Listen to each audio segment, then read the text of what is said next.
Salut les amis, j'espère que tout le monde va bien. On se retrouve pour une nouvelle vidéo. On est presque 94 000 sur la chaîne. Alors n'hésitez pas, pour ceux qui ne sont pas abonnés, n'hésitez pas à vous abonner. N'hésitez pas non plus à lâcher un petit pouce bleu. On est évidemment tous ensemble dans cette belle aventure. Le quotidien de partager toutes ces informations du Real Madrid est devenu évidemment pour moi quelque chose de très important parce qu'il y a cet échange avec vous, parce que en plus de ça, vous êtes tellement nombreux à me soutenir que ça me donne tellement envie de continuer. Donc un grand merci à vous tous les amis, c'est exceptionnel, on se rapproche tout doucement des 100 000 et tout ça, c'est grâce à vous. Merci franchement et merci sincèrement les amis.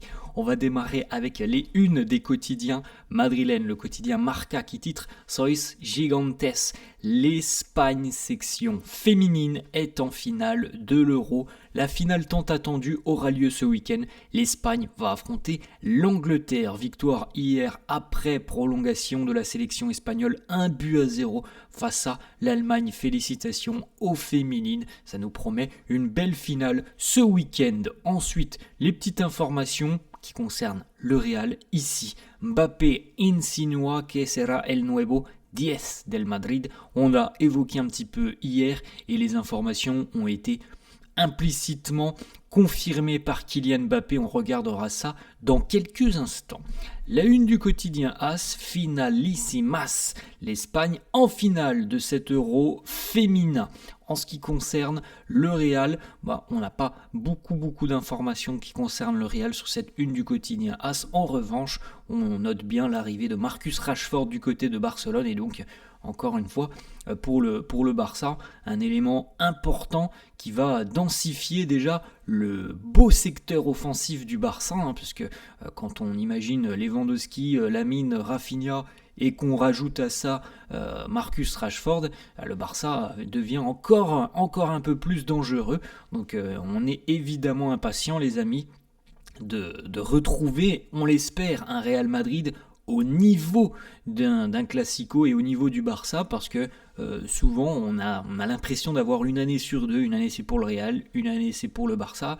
L'année dernière le Barça a été très très fort, il faut bien l'avouer, et nous on a été vraiment pas au niveau aussi, il faut le dire. Donc on espère quand même retrouver un Real beaucoup plus vaillant, notamment dans cet affrontement avec le FC Barcelone, alors évidemment sur les Classicos, mais aussi tout simplement sur la longueur d'une saison.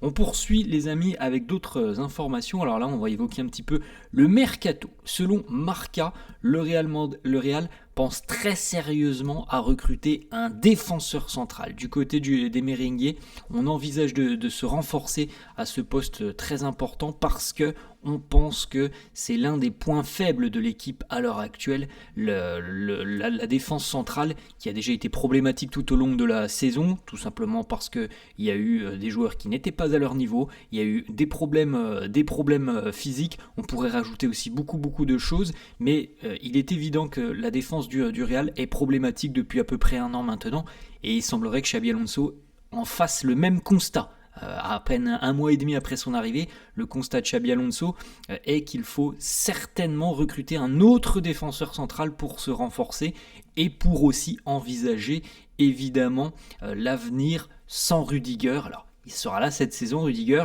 mais il n'a pas 22 ans, Rudiger, donc il ne va pas encore jouer 5 ans au plus haut niveau. Ça m'étonnerait énormément. Donc on est allé chercher Huysen. Certainement que le Real envisage une autre arrivée aussi pour compenser l'après-Rudiger. Alors tout le monde se dit oui, on a Militao, c'est totalement vrai les amis, mais on ne peut pas se baser uniquement sur deux défenseurs centraux de qualité et d'expérience, parce que Raúl Asensio pour le moment n'est pas un gage de sécurité, donc véritablement au plus haut niveau, on l'a dit, maintenant on a du Huysen. Militao, on verra bien comment il va revenir. David Alaba, il est franchement sur la fin de sa carrière. Pour moi, David Alaba, en ce qui concerne Rudiger, je pense qu'il va aider cette saison, mais lui aussi est sur la fin de sa carrière. Raúl Asensio va devoir encore travailler, aussi prendre et acquérir de la maturité dans son jeu. Donc au final, on est quand même limité sur ce poste, enfin sur cette charnière centrale du côté du Real, et c'est pour ça que le Real envisage peut-être une recrue sur le dernier mois de mercato. Il reste un peu plus d'un mois de mercato. Autre information, selon Marca toujours, le Real veut véritablement densifier ce secteur défensif. Les performances lors de la Coupe du Monde des clubs et les problèmes physiques que connaît le Real depuis près de 2 ans maintenant, quand même, on n'est pas épargné par les blessures du côté du Real, donc on se dit qu'un joueur en plus, ça serait pas de trop peut-être pour cette saison. C'est quelque chose qui concerne beaucoup les dirigeants à l'heure actuelle, d'aller densifier ce secteur. Selon ESPN, le mercato du Real Madrid est très loin d'être terminé. Le Real sera toujours très actif à l'idée de rechercher un défenseur et potentiellement peut-être aussi un milieu de terrain. Et le Real est toujours très ouvert aussi à l'idée de signer de jeunes joueurs prometteurs, quand on sait que parfois en ce qui concerne les jeunes joueurs, on ne peut pas attendre 1 an, parce qu'on sait que peut-être que son prix va augmenter et que la concurrence est féroce. Donc voilà, on sait qu'il y a encore plus d'1 mois de mercato, il peut encore se passer beaucoup de choses, et on n'oublie pas évidemment aussi les amis le volet des départs. Pour le moment on n'a pas beaucoup d'informations, les joueurs sont en vacances, mais ça va commencer évidemment à se débloquer d'ici, je pense, à une quinzaine de jours. On poursuit avec une information de Fabrizio Romano qui fait un petit peu le point sur le dossier Ibrahima Konaté. Liverpool à l'heure actuelle n'ouvre pas la porte à un départ de Konaté cet été. C'est l'information de Fabrizio Romano, et c'est globalement ce que l'on entend depuis quelques semaines maintenant. Le Real apprécie énormément le profil du joueur et en interne on en discute.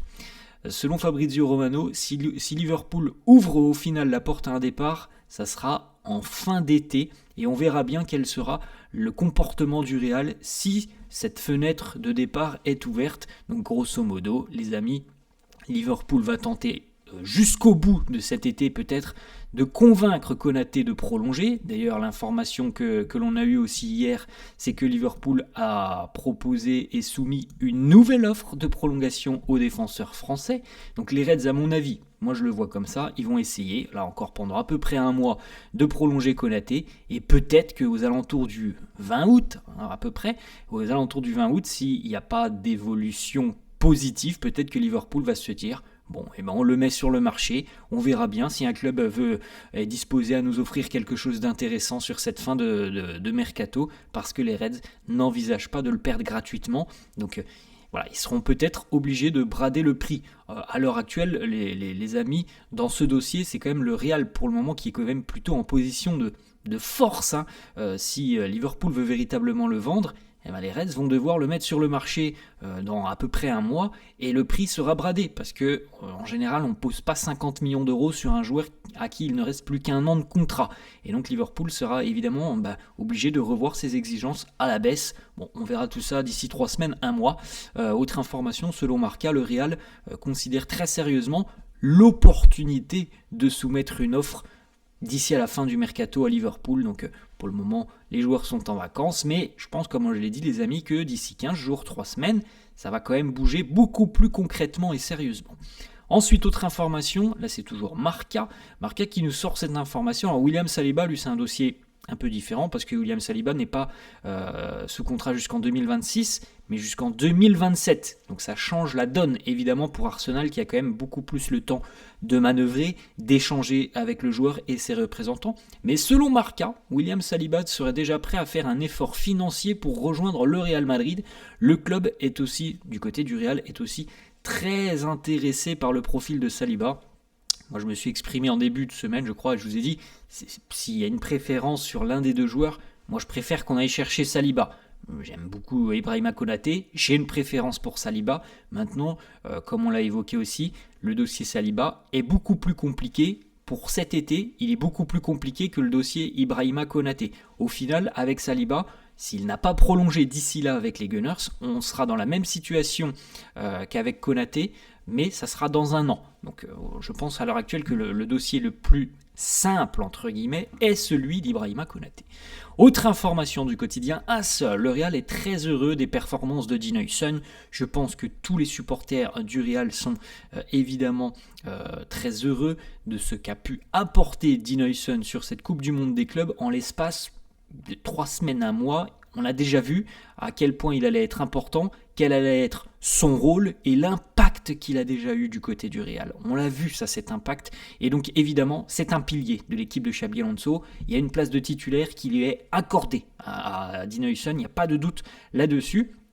Et quand on parlait, les amis aussi, en début de vidéo, de l'organisation de la défense, du fait de ne pas avoir pléthore de choix, il faut aussi se dire que Xabi Alonso est un entraîneur très flexible, que parfois il utilise 2 centraux, mais parfois il en utilise 3. Et ça change aussi évidemment la donne et l'approche du Real sur le dernier mot de Mercato.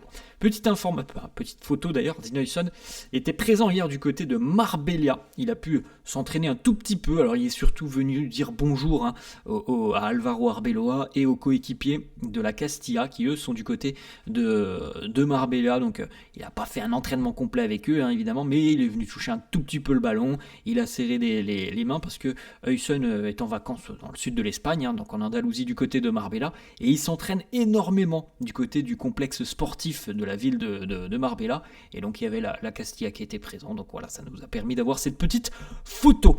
Ensuite, Florian Plettenberg, journaliste Sky Allemagne, donc un journaliste quand même relativement sérieux, Florian Plettenberg qui nous annonce que le PSG suit attentivement la situation de Rodrigo, que le Paris Saint-Germain a exprimé déjà un intérêt et que le PSG recherche toujours un top ailier.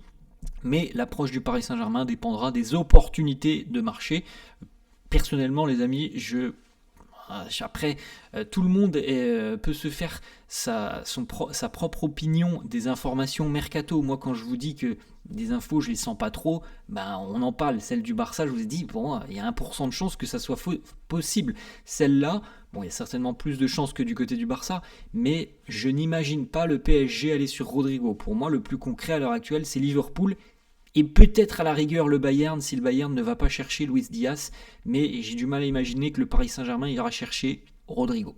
Ensuite, autre information, selon AS, si le Real Madrid décide de passer à l'offensive pour Rodri, ça coûtera très très cher puisque ça pourrait être aux alentours des 100 millions d'euros. Franchement les amis, là aussi, je vous le dis, mais c'est pas des informations officielles, mais c'est mon ressenti. Je n'imagine absolument pas le Real aller poser 100 millions d'euros là sur le prochain mois du mercato pour Rodri qui revient d'une rupture des ligaments croisés. Ça me semble ne pas du tout coller les amis avec la manière de fonctionner du Real. Donc pour moi, ça ne se fera pas cet été. Ça me semble très très compliqué. Ensuite, autre information, le quotidien AS annonce aussi que justement une opportunité de transfert pour Rodri sera beaucoup plus simple l'été prochain. Sa valeur va considérablement baisser, le prix du joueur sera certainement entre 60 et 80 millions d'euros. Alors c'est une fourchette les amis, ça peut être 50, ça peut être 70, mais il ne coûtera pas le même prix qu'il coûte aujourd'hui. Tout dépendra aussi évidemment des performances du joueur, de comment il aura récupéré au plus haut niveau d'une rupture des ligaments croisés. Donc ça semble quand même encore une fois plus simple l'année prochaine que cet été. Ensuite, Kylian Mbappé qui a confirmé à demi-mot sur les réseaux sociaux et notamment Twitter qu'il allait être le nouveau numéro 10 du Real Madrid puisque Kylian a tout simplement retweeté 10, c'est tout. Voilà, l'information qu'il a retweetée. Donc bon, tout le monde évidemment en a tiré les conclusions que Kylian allait être le nouveau numéro 10 du Real Madrid et d'ailleurs Fabrizio Romano l'a confirmé, ça sera bel et bien Mbappé le 10 du Real. Petite photo pour Endrick, les vacances se poursuivent pour le jeune attaquant brésilien accompagné de sa compagne, ils sont mariés depuis à peine une semaine maintenant. Endrick est du côté du Japon.